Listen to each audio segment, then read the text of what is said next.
इससे पहले curfew start हो अपने को अपार्टमेंट पहुंचना है। देखो बेंचेस खाली पड़े यार, सैटरडे की रात है, ओल्ड टाउन है, यूरोप है, लेकिन यूक्रेन है ये।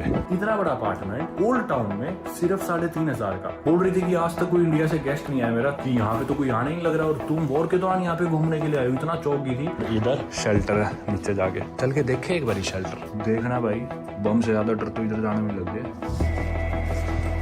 ओ भाई साहब, सारे काउंटर्स बंद कर दिए, सारे लोग मेरे को देखने लग रहे कि भी इंडियन है, इसका वो करो। अब मैं समझ गया था भाई, मुझे नहीं पता मेरे साथ अब क्या होएगा। तो अब लवीव के ओल्ड टाउन के नज़दीक एक ट्रैम स्टेशन पे उतर चुके अपन, और यहाँ से सैर करके जाएंगे ओल्ड टाउन के अंदर, अपने अपार्टमेंट तक पहुँचेंगे। ठंड बहुत ज़्यादा होगी और कुछ ही घंटों में कर्फ्यू भी लग जाएगा। आप लोग जानते हो यूक्रेन में हर रीजन में हालांकि कर्फ्यू की टाइमिंग्स अलग अलग है। लवीव में शायद रात को 12 बजे कर्फ्यू स्टार्ट होता है और सुबह जल्दी खत्म हो जाता है, शायद 5 बजे तक कर्फ्यू रहता है लवीव में। हर रीजन का बाकी अलग है। कीव में या ओडेसा में, जिन जिन शहरों में अपन अभी तक गए थे, हर जगह कर्फ्यू था पूरे देश में। किसी ना किसी टाइम पे, किसी ना किसी रीजन पे कर्फ्यू रहता है, खास करके रात को जब भी लेट नाइट का समय होता है। तो इससे पहले कर्फ्यू स्टार्ट हो अपने को अपार्टमेंट पहुंचना है, कुछ खाना भी है, सेटल इन होना है, सारी चीज़ें करनी है। अभी 8:30 बज चुके हैं रात के ऑलमोस्ट। बाकी बूंदाबांदी होने लगी, दोबारा से बारिश ना शुरू हो जाए। एक और ट्रैम मेरे बराबर से गुजरने लग रही है। जिस ट्रैम में अपन आए थे वो फिर भी थोड़ी सी मॉडर्न थी, जो पहले वाली देखी थी तो बिल्कुल ही बहुत ही पुरानी लग रही थी। पर ये जो शहर जिनमें ट्रैम जैसे बीच से गुजरती है, मेरे को मस्त लगते हैं ऐसे शहर, और ऑप्शन इतने सारे हो जाते हैं पब्लिक ट्रांसपोर्ट के ना। वो सामने इनका अब उधर से ओल्ड टाउन स्टार्ट हो जाएगा।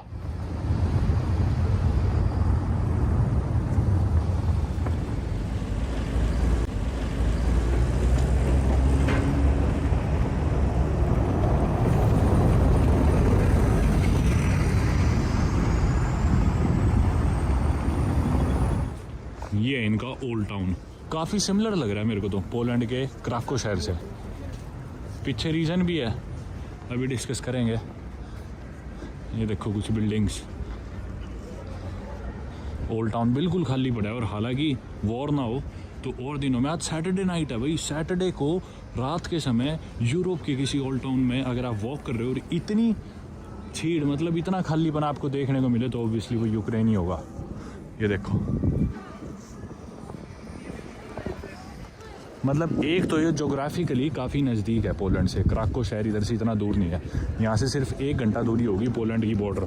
मतलब शमशुल जो शहर है जिधर मैं पहले गया हुआ हूँ, पोलैंड की जो बॉर्डर पड़ती है यूक्रेन के साथ, जिधर से मैंने पहले एंटर करने की कोशिश करी थी साल 2022 में, जब वॉर स्टार्ट हुआ था यूक्रेन का। तो वो शहर यहाँ से घंटा सवा घंटा दूर होगा। आंधी आ गई।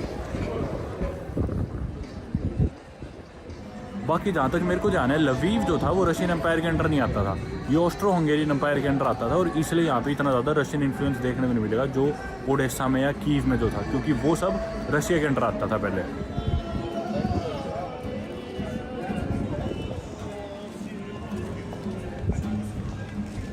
तो वही जैसा मैंने कहा, इतना रशियन इन्फ्लुएंस इधर नहीं देखने को मिलेगा लवीव में, क्योंकि ये पार्ट ही नहीं था रशियन एम्पायर का। हाँ ऑब्वियसली जब यूक्रेन कंट्री बनी तो यूक्रेन का पार्ट तो है ही, और यूक्रेन सोवियत यूनियन का पार्ट था यूएसएसआर का, जिसमें खूब सारी कंट्रीज आती थी सारी। लेकिन यूएसएसआर रशिया नहीं है, यूएसएसआर एक संगठन था 15 देशों का, रिपब्लिक्स का, जिसका हेड क्वार्टर या जिसकी कैपिटल सिटी थी मॉस्को, जो कि आज के दिन रशिया की कैपिटल सिटी है। सेंटर में फिर भी थोड़ी बहुत रौनक सी दिख रही है लवीव में, और कीव में तो अपन इतना भी एक्सपेक्ट नहीं कर सकते थे। चलो इधर कुछ तो है। ये इनका मेन स्क्वायर है, राइनॉक स्क्वायर इधर का लवीव का।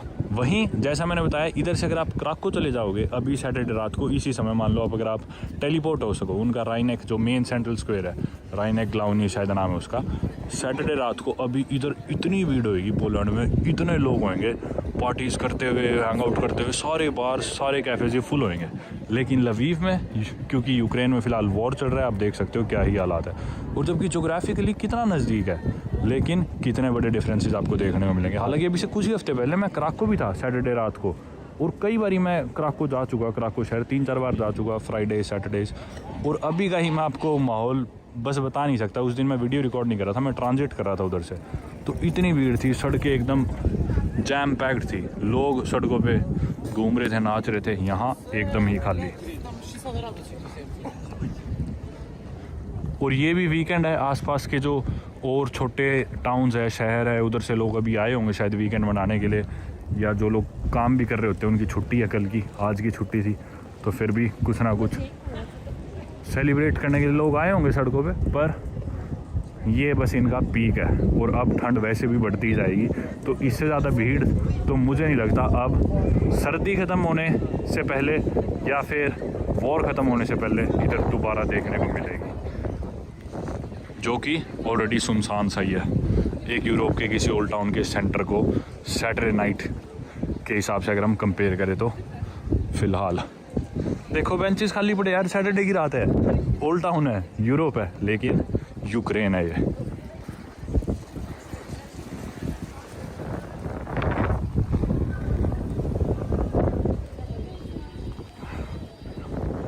सारे बेंचेस खाली है देखो।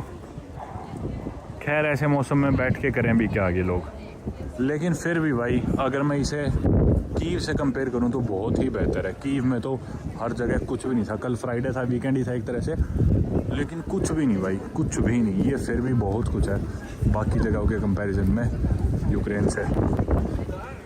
ठंड से वैसे मेरे हाथ जम चुके हैं बिल्कुल, रिकॉर्डिंग के लिए कैमरा का बटन भी नहीं दब रहा फ़ोन का।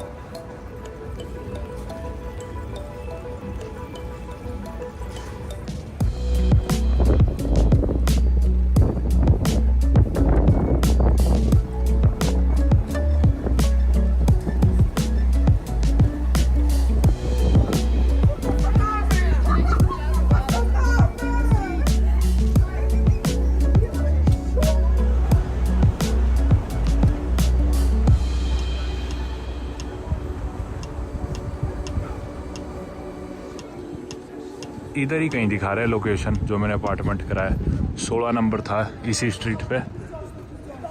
16 नंबर तो यही है, वलोवा स्ट्रीट, मकान नंबर 16। सही जगह आ गया मैं। होस्ट मेरे ख्याल से आएंगी यहाँ पे। या वेरी कोल्ड। मेरे अपार्टमेंट में मैंने चेक इन कर लिया, बिल्कुल सेंटर में है। बिल्डिंग थोड़ी सी पुरानी सी है, चौथी मंजिल पे है। आपको घर दिखाता हूँ मैं, ठीक है। ये एंट्रेंस थी, इधर से घुसे हम अंदर, और ये देखो चौक जाओगे यार, क्या प्रॉपर्टी है। मतलब थोड़ी पुरानी सी ज़रूर है, लेकिन ये देखो इधर का ये सामान, और ये कारपेट सा, ये बेडरूम। मैं अकेला रुकने वाला हूँ, और मतलब देखो कितनी मैसिव जगह। जो होस्ट थी यार, इतनी स्वीट लेडी थी, इतनी स्वीट, ऊपर तक ले गई। अभी तक मेरे से पैसे ही नहीं लिए, बोल रही थी जब जाओगे तब दे देना पैसे, और आराम से चले जाना। तुम्हें लेट भी निकलना हो तो लेट निकल जाना। अभी तक मेरे पास कल की कोई बुकिंग नहीं आई, ठीक है। इधर तो चलो बाथरूम था, जो भी चीज़ें, शावर वगैरह, अंदर से एकदम नया है। ये किचन, और हर जगह स्नैक्स वगैरह रख रखे हैं। बोली फ्रिज में तुम्हारे लिए यूक्रेनियन बियर रखी हुई है, जबकि पीता नहीं मैं। और हीटिंग हालांकि बंद है, आपने देखा पिछली वीडियोस में कि भी यूक्रेन में सरकार की तरफ से भी हीटिंग स्टार्ट नहीं हुई। इनके जो पावर प्लांट्स है उन पे टैक्स हो चुका, तो यूक्रेन के पास बिजली की कमी है, अभी हीटिंग की कमी है, तो इस वजह से सरकार ने अभी लोगों को हीटिंग देनी स्टार्ट नहीं करी। तो इन्होंने अपने खुद के प्राइवेट हीटर्स लगा रखे। बोल रही थी चल रही है हीटिंग यूज़ कर लेना। मैंने आपको नज़ारा दिखाया ही था बाहर का सेंटर का, ये देखो उसी स्क्वायर से हम लोग अभी आए थे, और उधर का ये नज़ारा। और इस अपार्टमेंट के कितने पैसे दिए मैंने, आप लोग चौंक जाओगे। सिर्फ अपने इंडिया के 3,500 रुपये, बिल्कुल सेंटर में, लवीव के, यूक्रेन के ओल्ड टाउन में। मतलब इमेजिन करो, इतना बड़ा अपार्टमेंट यूरोप में, ओल्ड टाउन में, सिर्फ 3,500 का। कारण क्योंकि यहाँ पे वॉर है, कोई आना ही नहीं लग रहा।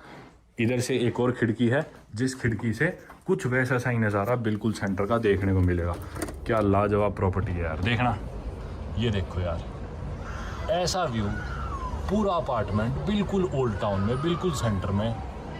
और अभी तो रात का समय तो दिख नहीं रहा, सुबह थोड़े से और नज़ारे अपने को देखने को मिलेंगे। अभी तो अंधेरे में दिख नहीं रही चीज़ें। कमाल हो गया यार। और मतलब इतनी स्वीट लेडी यार, बोल रही थी कि आज तक कोई इंडिया से गेस्ट नहीं आया मेरा, तुम इकलौते पहले गेस्ट, और वो भी वॉर के दौरान आए, कि यहाँ पे तो कोई आने नहीं लग रहा, और तुम वॉर के दौरान यहाँ पे घूमने के लिए आए हो। इतना चौंक गई थी। और जब अपार्टमेंट का टूर दे रही थी तो मुझे शुरुआत में नीचे शेल्टर भी दिखाया, बेसमेंट पे, यहाँ पे शेल्टर है। बड़ी स्वीट लेडी थी यार, मेरे से पैसे नहीं लिए अभी तक, और बोली कोई नहीं, जाते हुए दे देना, मुझे पैसों की कोई परवाह नहीं है, मैं चिंता नहीं करती। और फिर बोली कि भी इंडिया से पहला गेस्ट आया, और थोड़ी बहुत यूँ तारीफ भी करी थी। बोली थी मिथुन चक्रवर्ती बॉलीवुड, और बोली कि भी ऐसा लग रहा है कि कोई बॉलीवुड से एक्टर आ गया इंडिया से मेरे घर में रुकने पर बड़ी अच्छी लेडी थी यार। यहाँ पे टॉफीज वगैरह रख रखी है, किचन में भी खाने पीने का सामान था। अभी बाहर कर्फ्यू लगे, इससे पहले जाके नीचे कुछ खाना खा लेते हैं। और दोस्तों 3,000 या 3,500 रुपये भी नहीं, अभी मेरी होस्ट से व्हाट्सएप पे बात हुई, वो तो booking.com का रेट था। वो बोली अगर आपको एक्सटेंड करना हो तो मैं आपको डायरेक्टली सिर्फ 1000 यूक्रेनियन अर्वेनिया में दे दूंगी, यानी कि अपने भारतीय 2,200 रुपए इस पूरे अपार्टमेंट के। मतलब यार कमाल की प्रॉपर्टी है यार। यूक्रेन ने कई चीजों में तो इतना ज्यादा शॉक कर दिया है। आप लोग हो सकते हैं फिर भी सोच रहे हो कि भी इंडिया के रेट्स के हिसाब से कि भी 2,200 रुपए इतना सस्ता भी क्या है, लेकिन मेरी बात को समझो। अगर आप लोग कभी यूरोप आए हो, अगर आप किसी बड़े शहर के ओल्ड टाउन में ऐसा अपार्टमेंट लेके रहते हो तो ऐसे अपार्टमेंट्स की कीमत, इसके पड़ोसी देश में क्राको की बात कर लेता हूं, यहां से 4 घंटे दूर अगर आप क्राको के ओल्ड टाउन में ऐसा अपार्टमेंट लोगे तो उसकी कीमत एक रात के 8-10 हजार रुपए इजीली होगी, क्या पता 15,000 भी हो। और आप थोड़ा और वेस्टर्न यूरोप की तरफ जाओगे तो यही अपार्टमेंट 15,000 का हो जाएगा, क्या पता 20,000 का भी हो जाए। इससे पहले कि खाने की सभी जगह बंद हो, जल्दी से बाहर चलते हैं वरना कर्फ्यू लग जाएगा। पुरानी सी बिल्डिंग है और इधर शेल्टर है, नीचे जाके चल के देखे एक बारी शेल्टर। ये है भाई शेल्टर। ओ भाई साहब, बम से ज्यादा डर तो इधर जाने में लग गए। देखना भाई, बम से नहीं होगी इतनी घबराहट जितनी इधर नीचे जाके होगी। चले, मैं नहीं जा रहा भाई। पहले खाना खा के आते हैं फिर चलेंगे। अरे यार बारिश होने लग रही है, छाता भी नहीं लाया मैं।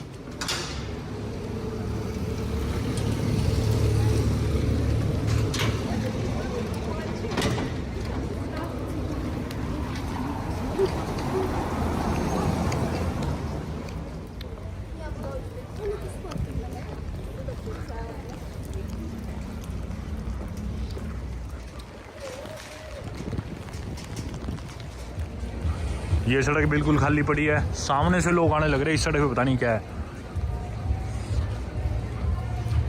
बारिश हो रही है हालांकि। एक रेस्टोरेंट ढूंढा है मैंने, हेल्दी रेस्टोरेंट, लेकिन वो पीछे रह गया शायद। एक और चीज़ जो मैं पिछली वीडियोस में ही बता चुका, क्योंकि इस देश के ज़्यादातर लड़के फौज में हैं तो लड़कियां ही दिखेगी आपको सड़क पे सिर्फ। वैसे भी इन देशों की पॉपुलेशन अगर आप देखोगे, जो भी ये फॉर्मर सोवियत कंट्रीज थी, इधर आमतौर पे लड़कियां ज़्यादा होती है, सेक्स रेशो थोड़ी डिसबैलेंस्ड है, लड़के कम होते हैं लड़कियां ज़्यादा होती है। और यूक्रेन में क्योंकि वॉर की वजह से जितने भी जवान लड़के हैं 25 साल की उम्र से ज़्यादा, उनको वॉर में ड्राफ्ट कर दिए गए फौज में, तो लड़के देखने को नहीं मिलेंगे क्योंकि सभी लड़के ज़्यादातर अभी फिलहाल फौज में सर्व कर रहे हैं। मतलब सिर्फ लड़कियाँ ही दिखाई दे रही है सड़कों पर, लड़के तो दिखाई नहीं दे रहे, मुश्किल से ही 10 में से 1 लड़का दिखता है कोई, सारी ही लड़कियां। और काफ़ी लड़कियां देश छोड़ के जा भी चुकी। लड़कों को अलाउड नहीं है देश से बाहर जाना, पर लड़कियों को अलाउड है। जबकि बाहर जा चुकी इतनी लड़कियां, फिर भी इतनी देखने को मिलती है अभी भी सड़कों पे। मैंने ये रेस्टोरेंट ढूंढा था जिसका नाम एवोकाडो है, पर ये तो बंद हो चुका, कुछ भी नहीं आया। तो आगे वहाँ एक बार है जिधर लोग खड़े हैं खूब सारे, दारू ले रहे होंगे पता नहीं। यहाँ बारिश में नीचे खड़ा हूँ, कपड़े मेरे भीग चुके हैं। कुछ ही मिनटों में कर्फ्यू की वजह से सारी चीज़ें बंद हो जाएगी, तो अब अपने पास ऑप्शंस है नहीं कि भी ऐसी जगह जाए वैसी जगह जाए, जो भी खाने का मिले अब खाना ही पड़ेगा। देखते हैं जो भी खुला मिल जाए ढंग का।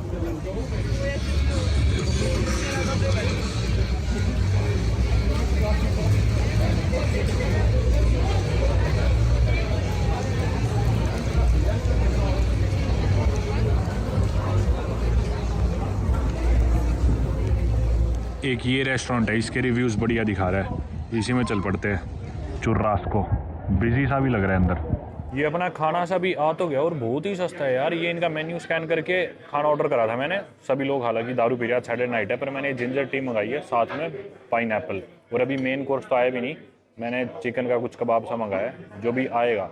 और ये जिंजर की चाय मतलब सिर्फ 100 अर्वेनिया की थी, मतलब अपने 200 रुपये थोड़े ज़्यादा, बहुत ही सस्ता है। अगर बाकी यूरोप से कंपेयर करें, जैसा मैं कई बार बोल चुका, ओल्ड टाउन में आप किसी और रेस्टोरेंट में बैठ के ऐसे खाना खाओगे कई गुना ज़्यादा बिल आएगा, और ये तो बहुत ही सस्ता है। ये आ गया मेरा चिकन कबाब भी, जिसे खाते हैं और जल्दी से निकलते हैं क्योंकि बाहर किसी ग्रोसरी स्टोर पे भी जाना है ताकि मैं दूध ले सकूँ, वरना सब कुछ बस बंद होने ही वाला है अभी। मेरे खाते से 1100 रुपये कटे हैं, जिसमें मैंने एक स्टार्टर मतलब वो पाइनएप्पल सा भी खा लिया, मेन कोर्स मतलब वो चिकन भी खा ली और साथ में चाय भी पी ली इतनी भर के। 1100 रुपये में यूरोप में पेट भर के मैंने डिनर कर लिया। बहुत ही सस्ता लग रहा है लवीव। यूरोप के बाकी एरियाज ट्रैवल करे बाद और स्पेशली इधर अभी वॉर के दौरान यहाँ पे आए बाद, और सारी चीज़ें एकदम खाली है, तुरंत नंबर आ जाता है। कहीं भी ऐसा नहीं है कि भी भीड़ है, ओवर क्राउडेड है, सब कुछ अवेलेबल है, जो मन करे वो करो। जो चीज़ें ऑब्वियसली खुली है सिर्फ वही, लेकिन बहुत सारे कैफ़ेज़ बिजनेसेस बंद भी हो चुके हैं वॉर की वजह से। रात का वक्त हो गया 10:40, कर्फ्यू स्टार्ट होने में 1 घंटा 20 मिनट है और बिजनेसेस सभी बंद हो चुके हैं ऑलमोस्ट अभी भी, लेकिन यहाँ फूल ज़रूर बिक रहे हैं सैटरडे रात को। मैं कोई सुपरमार्केट तलाश रहा हूँ, इधर एक दिखा तो रहा है जो अभी खुली होएगी ताकि उस पर से मैं पानी और दूध ले सकूँ। ये पता नहीं कोई मॉल है क्या है, इसके अंदर दिखा रहा है। मॉल खुले इनके, हालांकि अब वर्किंग आवर्स के बाद है तो इसलिए बंद है क्योंकि कर्फ्यू स्टार्ट होने वाला है, लेकिन नीचे ये सुपरमार्केट है जो अभी भी खुली है वो काफ़ी बिजी दिख रही है, मतलब रात के हिसाब से बहुत बड़ी है। ये तो मेन सुपरमार्केट लग रही है इनकी, सारी चीज़ें हैं। मेरा राशन सारा ख़त्म हो रखा है इसलिए आज मुझे बाहर खाना पड़ा था। ले भी चलते हैं सामान। एक तरफ कीव का वो वाला पार्ट था, एक तरफ लवीव का ये वाला डेजर्ट सेक्शन है।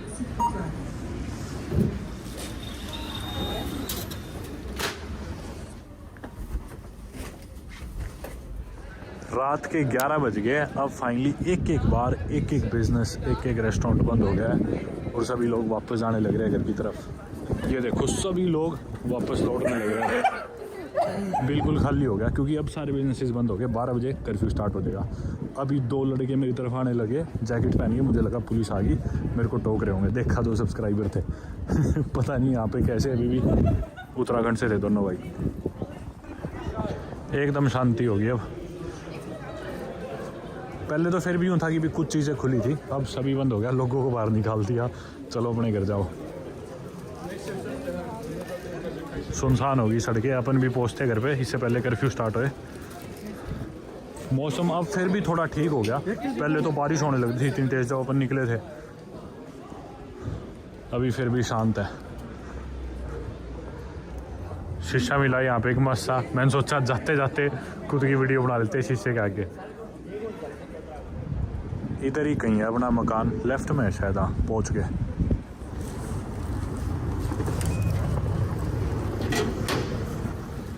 लौट आए भाई हम फाइनली वापस अपनी अपार्टमेंट बिल्डिंग में। चल के नीचे शेल्टर को देखते हैं। अभी शेल्टर किधर था? इधर है, सीढ़ियों से पहले चलते इस खौफनाक शेल्टर के अंदर, देखते हैं अंदर से कैसा है। गर्मी है इधर तो। एक सेकंड रुको, दोबारा से आपको दिखा दूँ। ओ भाई साहब सिर बिड़ गया ऊपर मेरा, इतना अंधेरा है इधर, इतना अंधेरा है बता नहीं सकता। 1 सेकंड के लिए फ्लैश बंद करा था मैंने, कुछ भी नहीं दिख रहा था, कुछ भी।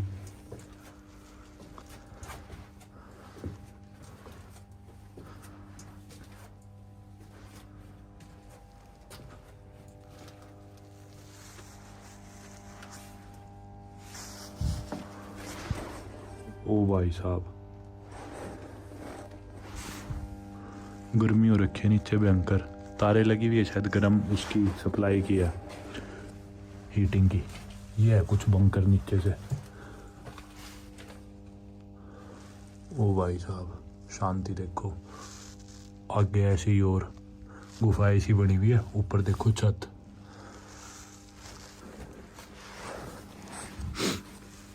भाई इतना खौफनाक है ना, ऐसे से बताने लग रहा हूँ बंकर, क्योंकि अपने को आदत नहीं है ना ऐसे बंकर्स की। तो भाई अंदर बिल्कुल ऐसे लग रहा है, मतलब थोड़ी सी भी आप मन में नेगेटिव थॉट लेके इस बंकर में घुस गए ना तो आप अंदर 5 सेकंड भी सर्वाइव नहीं कर सकते। बिल्कुल नहीं लग रहा है, पता नहीं किधर किसी डरावनी जगह में आगे अंदर आत्माएं घूमने लग रही है। एकदम ऐसी फीलिंग आती है, बहुत ही ज़्यादा खौफनाक सी। चलो, तो ये जो बंकर्स यूक्रेन में बनाए गए हैं ना, ये सभी मिसाइल अटैक्स, ड्रोन अटैक्स और बॉम्ब अटैक से बचने के लिए। फिलहाल यूक्रेन में इस वॉर के दौरान आपको हर होटल में, हर ट्रेन स्टेशन में, हर बिल्डिंग में, हर जगह आपको शेल्टर्स मिलेंगे, हर बिल्डिंग में, हर बिजनेस के साथ में। जैसे भी कोई मिसाइल अटैक होने वाला होगा, मोस्ट लाइकली वो रडार में डिटेक्ट हो जाएगा और जैसे ही शहर में सायरन बजेंगे लोग जाके नीचे इन बंकर्स में, शेल्टर्स में छुप सकते हैं ताकि कम से कम नुकसान पहुँचे। लेकिन हर बार यूक्रेन का सिस्टम कोई भी मिसाइल अटैक डिटेक्ट नहीं कर पाता है, तो अगर एकदम से कोई ब्लास्ट भी होता है आसपास और एकदम खौफ का माहौल हो तो लोग जाके इन बंकर्स में छुप जाते हैं, शेल्टर्स में पनाह ले लेते हैं।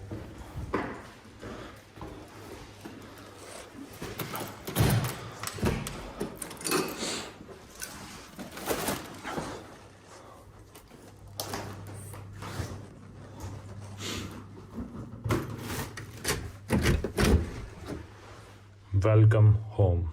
भाई इसी के साथ ही आज का दिन करते हैं ख़त्म। मैं नहाता हूँ, आराम करता हूँ, दूध पीता हूँ और सोता हूँ। मिलता हूँ आप लोगों से कल सुबह। अब हालांकि दोस्तों गुजरी रात मैंने आप सभी से वादा करा था कि लवीव शहर में मैं आप लोगों से सुबह मिलने वाला हूँ, लेकिन फ़िलहाल आज मैं भी कहाँ पे हूँ और मेरे साथ क्या हुआ वो मैं भी आपको बताने वाला हूँ।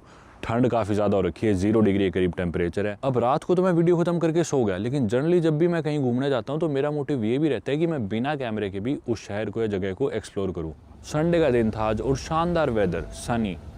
हालांकि रात को बारिश हो रही थी, लेकिन आज मौसम क्या लाजवाब था। अपार्टमेंट की खिड़की से इतने खूबसूरत नज़ारे लवीव शहर के एकदम सेंटर के ओल्ड टाउन के। खिड़की से इतना ज़बरदस्त नज़ारा था इनके चर्च का, बिल्डिंग्स का और आर्किटेक्चर का। काफ़ी देर मैंने वो ऑब्ज़र्व करा। उसके बाद मैं शहर में, ओल्ड टाउन में नीचे घूमा, गलियों में।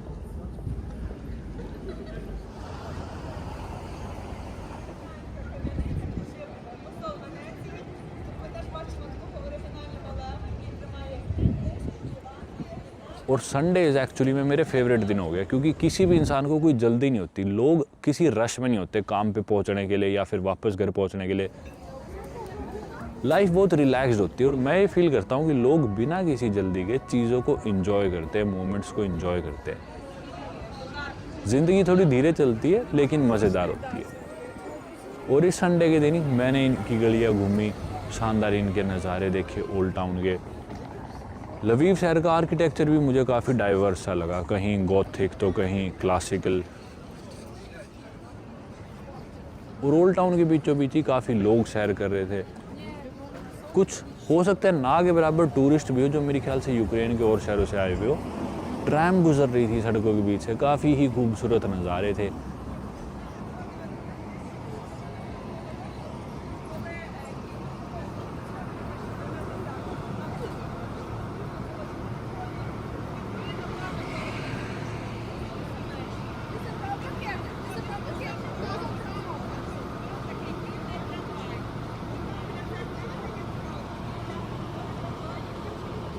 और ऐसे ही लवीव शहर को घूमते घूमते शाम होगी और अब मेरा लवीव के ट्रेन स्टेशन पहुंच के ट्रेन लेने का भी वक्त होने लगा था। दरअसल मेरी ट्रेन थी लवीव शहर से पोलैंड की बॉर्डर पार करके पोलैंड के पहले शहर शमाशुल। अब शमाशुल यही शहर है और बॉर्डर पे क्या हुआ इसके बारे में थोड़ी सी देर में बात करने वाला हूँ। लेकिन मेरी ट्रेन थी शाम के 6:50 की और रेलवे स्टेशन तक पहुंचने के लिए मैं बस की तलाश के लिए नीचे उतर चुका था। वही ट्रैम्स वगैरह सड़कों पे से गुजर रही थी, शानदार नज़ारे थे। सोवियत एरा की वैन्स और कार्स खड़ी हुई दिख रही थी। एक ट्रैम भी मेरी मिस हो गई थी रेलवे स्टेशन जाने के लिए। अब हालांकि मैं बस ढूंढ ही रहा था, लेकिन एक इंसान आए, वो शायद क्रिश्चियनिटी को प्रमोट कर रहे थे। उन्होंने एक हिंदी की किताब भी मुझे दी और बस पकड़ने में मदद करी। अब मैं बस में चढ़ता हूँ और जाने लग रहा था लवीव के ट्रेन स्टेशन। रास्ते में भी खूबसूरत नज़ारे आते हैं।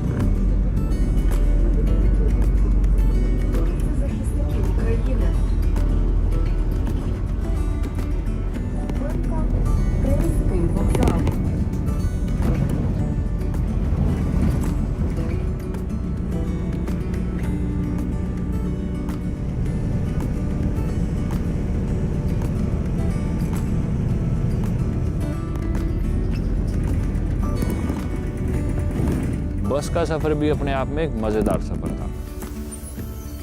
करते करते मैं फाइनली पहुंच जाता हूं लवीव के ट्रेन स्टेशन। उधर बस से उतरता हूं।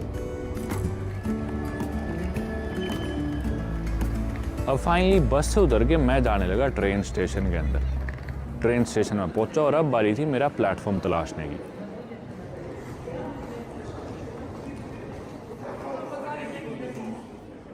फाइनली मैं तो अपने प्लेटफॉर्म पे। ट्रेन शायद 2-4 मिनट लेट थी और मेरा जो कोच था वो था 8 और जो मेरा सीट नंबर था ट्रेन में वो था 20। अब मैं जाके अपनी सीट पे बैठता हूँ। अब रात के 8:20 पे मुझे पोलैंड के इस शहर शमाशुल के ट्रेन स्टेशन पे पहुँचना था और जो कि लास्ट ट्रेन थी यूक्रेन से, यानी कि लवीव से, जो कि बॉर्डर पार करके पोलैंड मुझे उतारेगी। क्योंकि यूक्रेन देश में युद्ध चल रहे हैं, इनके सभी एयरपोर्ट्स बंद है, तो यहाँ आने का इकलौता तरीका यही है कि भी बॉर्डर क्रॉस करके आओ। और सबसे एक्टिव, सबसे कन्वीनियंट बॉर्डर यही है, पोलैंड और यूक्रेन वाली। आप लोग जानते हो जब मैं मोल्दोवा वाली बॉर्डर से यूक्रेन आया था तो मुझे बॉर्डर पे 10 घंटे बिठाया गया था इंटेरोगेशन के लिए। लेकिन अब मुझे देश छोड़ना था किसी भी हालत में, क्योंकि आज मेरे वीज़ा का लास्ट दिन था और अगर मैं 12 बजे से पहले बॉर्डर क्रॉस नहीं करता तो मेरे साथ पता नहीं क्या हो सकता था। तो मुझे किसी भी हालत में बॉर्डर पार करनी थी। अब मैंने ट्रेन ले ली 6:50 की, जो मुझे 8:20 पे शमशुल पोलैंड उतार देगी। ध्यान रखना है, पोलैंड आने वाली आखिरी ट्रेन है दिन की, रात का समय। और ये जो शहर है शमशुल, इधर से जो दिन की आखिरी ट्रेन जाती है वो जाने वाली है 9:21 पे रात के। तो यानी कि मेरे पास पूरा 1 घंटा होगा अपनी इस ट्रेन से उतर के अगली ट्रेन पकड़ने का, जो मुझे क्राको पहुंचा देगी, जो कि पोलैंड का एक बड़ा शहर है। और हालांकि डिस्टेंस इतना ज़्यादा नहीं था, तो मुझे लगा ये 8 बजे से भी पहले उतार देगी, क्योंकि टाइम डिफरेंस भी 1 घंटे का यूक्रेन और पोलैंड में, तो इतना तो टाइम लगना ही नहीं चाहिए। और मैंने सोचा मेरे पास 1-1.5 घंटा होगा, आराम से मैं अगली ट्रेन पकड़ के क्राको पहुँच जाऊँगा, और रिस्क लेने का स्कोप बिल्कुल भी नहीं था। एनीवे, मैं ट्रेन में बैठता हूँ। थोड़ी ही समय बाद यूक्रेन के इमिग्रेशन ऑफिसर्स, यानी कि बॉर्डर सिक्योरिटी पुलिस, ट्रेन में आती है इमिग्रेशन करने के लिए। यानी कि ट्रेन चली यूक्रेन के आखिरी शहर लवीव से, आखिरी बड़े शहर लवीव से, और उसी ट्रेन में इमिग्रेशन ऑफिसर आते हैं, पासपोर्ट लेते हैं, मेरे से मेरा वीज़ा मांगा जाता है, e visa obviously electronic visa, मैं अपने फ़ोन में दिखाता हूँ, पर वो बोलते हैं आपके पास इसकी प्रिंटेड कॉपी नहीं है, अगली बार से लेके आना। एज़ इफ़ मैं परसों ही आ रहा हूँ दोबारा। मैं बोला जी मैम, अगली बार लेके आऊँगा। वो मेरा पासपोर्ट देखती है, सारी चीज़ें करती है और मेरे पासपोर्ट पे स्टैंप कर देती है कि ठीक है यूक्रेन से अब जा रहा है, क्योंकि अभी से 4-5 घंटे बाद मेरा वीज़ा भी एक्सपायर होने वाला था और ये लास्ट ट्रेन थी दिन की। कुछ ही समय बाद हम आते हैं पोलैंड की बॉर्डर के नज़दीक और फिर पोलैंड की बॉर्डर क्रॉस कर लेते हैं मेदिका शहर में। अब ये मेदिका शहर और ये शमशुल शहर जिधर जाके ट्रेन रुकने वाली थी, ये वही शहर है जिधर मैं आज से 3.25 साल पहले आया था, जब यूक्रेन में युद्ध स्टार्ट हुआ था और मैंने यूक्रेन में घुसने की कोशिश करी थी, बिल्कुल जब युद्ध स्टार्ट हुआ था। और मैं पोलैंड देश में इनके शहर आया था शमशुल, बस लेके, और शमशुल से फिर मैं टैक्सी करके बॉर्डर आया था मेदिका। लेकिन मैं बॉर्डर क्रॉस करके उस समय यूक्रेन में घुस नहीं पाया था युद्ध की वजह से, और स्पेशल परमिशन नहीं थी मेरे पास, इसलिए मुझे वापस लौटना पड़ा था। अब दोबारा मेदिका क्रॉस करके ट्रेन पहुँच जाती है शमशुल। अब हालांकि 8:20 पे पहुंचना था, लेकिन ट्रेन पहुंचती है 8:35 40 मिनट। फिर भी मेरे पास 40-45 मिनट थी लास्ट ट्रेन पकड़ने के लिए। और ये बहुत छोटा सा टाउन है, इधर कुछ भी नहीं है। इधर लोग आते ही इसलिए यूक्रेन जाने के लिए, या फिर यूक्रेन से आते हुए इधर इमिग्रेशन होती है बस। लेकिन ट्रेन में यूक्रेन की इमिग्रेशन तो हो गई थी, पर पोलैंड की इमिग्रेशन अभी नहीं हुई थी, यानी कि यूरोपियन यूनियन की। और यूक्रेन यूरोपियन यूनियन या शेंगन टेरिटरी का पार्ट नहीं है, पोलैंड है। तो यानी कि पूरे यूरोप का एक्सेस यूक्रेनियंस के लिए पोलैंड के थ्रू ही है। और वॉर में इतने सारे लोग एज रेफ्यूजीज यूरोप में जाते हैं, तो उन्हें पोलैंड के थ्रू होके ही गुजरना होता है, वही उनका फर्स्ट पोर्ट ऑफ एंट्री है। और ट्रेन में क्योंकि पोलैंड की इमिग्रेशन हुई नहीं थी, तो मुझे लगा होती हुई तो बहुत नाम की फॉर्मेलिटी होती होगी और क्या पता कहाँ पे होगी। लेकिन मैं जैसे ट्रेन से बाहर उतरता हूँ प्लेटफॉर्म पे और चलने लगता हूँ आगे की तरफ, तो देखता हूँ मेरे आगे तो कम से कम कई सौ लोग हैं जो ट्रेन से उतरे और वो वहाँ पे लाइन बना के खड़े हैं। सामने देखता हूँ मैं कि वहीं पे कस्टम्स और इमिग्रेशन है, और इतनी भीड़ है उसमें, जबकि मेरी ट्रेन बिल्कुल बराबर वाले प्लेटफॉर्म से ही 40 मिनट में निकलने वाली है।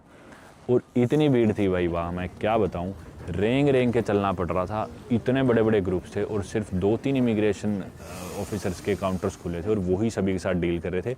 और क्योंकि इतने सारे लोग वॉर की वजह से यूक्रेन से पोलैंड घुस रहे थे, लोगों की अलग से तस्वीरें ली जा रही थी फ़ोन्स में, मतलब जो यूक्रेनियंस थे, मोस्टली यूक्रेनियंस ही थे और मोस्टली सभी औरतें ही थी। 9:21 पे मेरी ट्रेन छूटने वाली थी और करते करते उसी लाइन में थोड़ा सा ही मैं आगे बढ़ता हूँ कि मैं नोटिस करता हूँ कि वक्त हो चुका है 9:20 और उसके कुछ ही सेकेंड्स बाद एक प्लेटफॉर्म छोड़ के जो आखिरी ट्रेन यहाँ से मुझे क्राको ले जाने वाली थी, वो मेरी आंखों के सामने से गुजर जाती है। और वहीं उसी इमिग्रेशन में मैं अभी तक भी फंसा था। अब मैं समझ गया था भाई मुझे नहीं पता मेरे साथ अब क्या होएगा। इमिग्रेशन पे करते करते मेरा नंबर आया 10:10 रात के। जब मैंने वहाँ पे जाके अपनी फिंगर स्कैन करी, उन्होंने मशीन आगे करी, तो उनकी मशीन से मेरे बायोमेट्रिक्स मैच नहीं हुए जो पासपोर्ट में या उनके डेटा में थे। तो बहुत प्रॉब्लम हुई, सारे काउंटर्स बंद कर दिए और सारे लोग मेरे को देखने लग रहे कि भी इंडियन है, इसका वो करो, पता नहीं क्या करो, अपनी भाषा में बात कर रहे थे। सभी लोग मेरे पीछे भी कुछ लोग हैं जो इंतज़ार कर रहे हैं उनका नंबर आने के लिए, मेरी वजह से वो सब सोच रहे क्या हो गया। पर एट दी एंड बहुत ज़्यादा मेहनत करने के बाद किसी तरह वो मेरी इमिग्रेशन क्लियर हुई। 10:15 बजे मैं रेलवे स्टेशन से निकलता हूँ या शमशुल बाहर। बाहर लोग अभी भी लाइन बना के खड़े हैं, जो ये देश छोड़ के वापस शायद यूक्रेन जाना चाह रहे हैं या पता नहीं अपने घर परिवार जाना चाह रहे हैं। ये लाइन ऑब्वियसली छोटी थी, जो लोग यूक्रेन जाना चाह रहे हैं, लेकिन जो लोग यूक्रेन से आए थे, ये कतार, ये जनसंख्या लोगों की बहुत बड़ी थी। वही सेम स्टेशन, सही 3.25 साल बाद, रात के समय। शामशुल, ये देखो दोस्तों, सही 3.25 साल पहले इसी बस स्टेशन पे मैंने दोपहर के समय बस ली थी वापस क्राको जाने के लिए। फिलहाल दोबारा क्राको जाने के लिए इसी बस स्टेशन में भटक रहा हूँ, लेकिन कोई बस नहीं है। देखो दोस्तों, खाली पड़ा है, बसेज है पर सारी कल निकलेंगी। कोशिश करूँ। ठंड हो रही है और बहुत भयंकर। एक दो मैंने लोकल टैक्सी वालों से पूछा रेट कि भी यहाँ से क्राको एयरपोर्ट जाने के कितने पैसे लगेंगे, तो उन्होंने बताया कि 1100 पोलिश लोती, यानी कि अपने इंडिया के 25,000 मान लो, या फिर 250 यूरो। अगली ट्रेन यहाँ से अब सुबह की है, सुबह 5 बजे अगली ट्रेन है। फ्लिक्स बस भी नहीं है।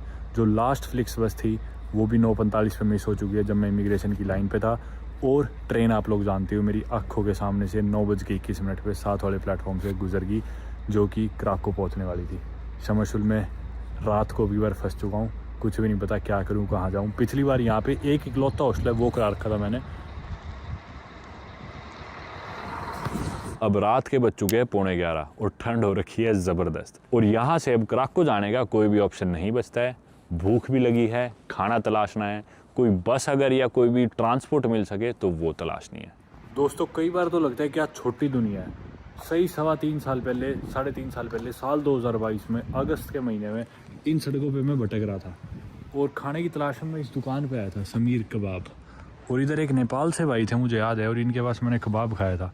और अभी रात के समय कुछ भी खुला नहीं मिल रहा था। ठंड आप लोग जानती हो, -1 डिग्री टेम्परेचर हो चुका था। और इसी सड़क पे मैं भटक रहा था कि कुछ खाने का मिल जाए, और तुरंत मेरी इस दुकान पे नज़र पड़ी। मैंने देखा नहीं कि वही दुकान है, मैं तुरंत इस दुकान के अंदर आया। जब अंदर आया तो रियलाइज़ करा इधर तो मैं शायद पहले आया हूँ। और जब मैंने अपनी फ़ोन की गैलरी में अपनी 3.5 साल पहले की फ़ोटोज़ देखी, तो इसी दुकान के अंदर मैंने एक फ़ोटो खींच रखी थी। कमाल है भाई, क्या छोटी दुनिया है, मतलब कितना बड़ा ग्लोब है। पिछले 3.5 सालों में मैं south America, central America, north America, Caribbean, Pacific, धरती के चारों तरफ घूम के आ चुका। और एक रैंडम दुकान में घुसता हूँ और पता चलता है इस छोटे से टाउन की इस छोटी सी दुकान में मैंने एक बार पहले भी खाना खाया है, 3-4 साल पहले। क्या कमाल की दुनिया है यार। अभी मेरा कबाब बन रहा है, उसका इंतज़ार कर रहा हूँ, पर बहुत ही गजब की दुनिया है दोस्तों। ठंड बहुत थी और बैग में जो थोड़े बहुत स्नैक्स थे वो मैं खाने लग रहा था, लेकिन कुछ बनाने की हिम्मत नहीं थी। वो कबाब खा के एक बार तो काम सा चल गया। और मैं रिव्यूज़ पढ़ रहा था उस दुकान के, तो मैंने भी रियलाइज़ करा उधर एक वो लेडी है बड़ी सी उम्र की, काफ़ी रूड सी लगी मेरे को। जब मैंने उससे पूछा बाथरूम यूज़ कर सकता हूँ क्या, तो पोलिश में कुछ चिल्लाने लगी। और हालांकि एक इंडियन भाई भी थे वहाँ पे। एनीवे, उस कबाब शॉप से वापस आ गया मैं शमशुल की सड़कों पे। जी हाँ, वक्त हो गया रात के 12:15 और टेम्परेचर हो गया -2 मेरे ख्याल से, और भी कम हो गया, -2 या -3 हो जाएगा अभी थोड़ी देर में। ठंड काफ़ी हो गई है, क्या करेंगे मुझे नहीं पता। या तो यहाँ पे कोई जगह देखेंगे, तलाशेंगे, उधर रात बिताएंगे, वरना मुझे नहीं पता। 4-5 बजे ट्रेन चलेंगी स्टेशन से। जैसा भी होगा इस वीडियो करती यहीं पे ख़त्म।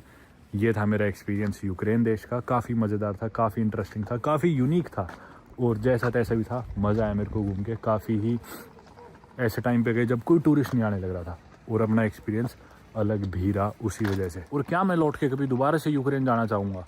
हालांकि दोनों ही टाइम मेरे साथ बॉर्डर पे काफ़ी ज़्यादा प्रॉब्लम्स हुई। जितनी भी बार मैंने यूक्रेन एंटर करने की कोशिश करी, इनफैक्ट 2022 में भी, अभी 2025 में भी, और निकलते टाइम भी कितनी ज़्यादा हैसल हुई, कितनी ज़्यादा इनकन्वीनियंस हुई।